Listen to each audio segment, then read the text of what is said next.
What would have happened if Mufasa had survived the fall into the gorge? How would Simba, Scar, and the rest of the characters have reacted if after the stampede, the true king returned? That iconic and dramatic scene from the movie shows Scar abandoning Mufasa, his older brother and the rightful heir to the throne, who falls straight into the middle of the stampede. In doing so, Scar finally completes his long-awaited revenge to become king. Simba witnesses his father's death right in front of him and runs far from home. Scar then takes over Pride Rock and rules as king for many years, until Simba, now grown, eventually returns. Everyone knows that story. But what if Mufasa hadn't died? What if he survived the fall? Simba was the one down in the gorge, and the only one who saw Scar, which could give him a chance to learn the truth about what really happened. In this version, Mufasa might be able to warn Simba about Scar's betrayal, hoping that his son would take the information back to the lionesses. Weakened but determined to protect the kingdom, Mufasa uses his last strength to tell Simba the truth. Still in shock from everything he just witnessed,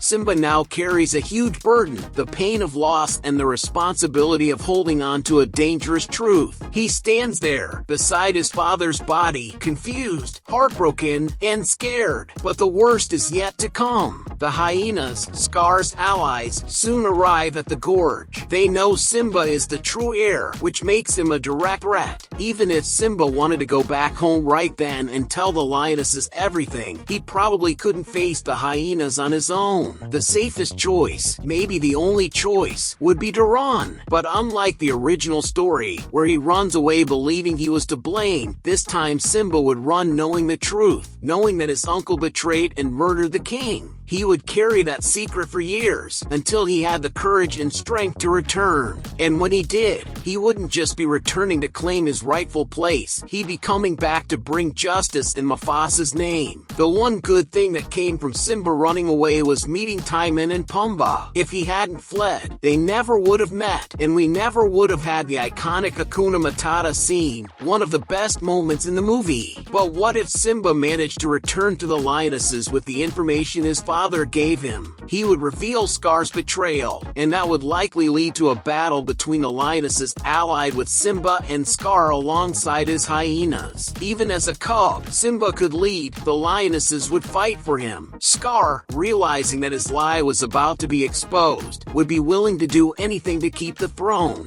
This would be his last chance. He wouldn't hesitate to fight, even if it cost him everything. In this alternate timeline, the final battle would be even more intense. Mufasa would have died just recently, making everyone even more furious. But remember, since Scar hadn't fully taken over the throne yet, there would be no shortage of food or water. The Pride Lands would still be thriving, and the lionesses would have the strength to fight and win. If you're enjoying this theory, don't forget to subscribe and hit the notification bell. We post new videos every day, 3 times a day. And what if Mufasa had survived just long enough to face Scar directly? Maybe, upon seeing his brother still alive, Scar would lose control and try to kill him once and for all. But that would put Scar at serious risk. If Mufasa were found with lion claw marks, it wouldn't be hard to figure out who killed him. That's why Scar might avoid fighting him directly at that moment. Maybe Scar would make up an excuse, saying he was looking for help, just like he does in the movie, to buy time. Just enough time for the hyenas to reach the gorge and finish the job. Take out both father and son in one strike, ensuring no one could ever threaten his path to the throne again. He might even fake concern, use rehearsed words, and try to fool Mufasa and Simba once more with his soft, manipulative voice. But if Mufasa still had enough strength to defend himself, even while injured, we all know how that would end. Under normal circumstances, Scar would never win. He himself admits that he'd never dream of challenging Mufasa in a direct fight. His respect was always mixed with fear. Mufasa was strong, imposing, king, a true leader, and Scar knew that. That's why he always operated from the shadows, manipulating, betraying, deceiving.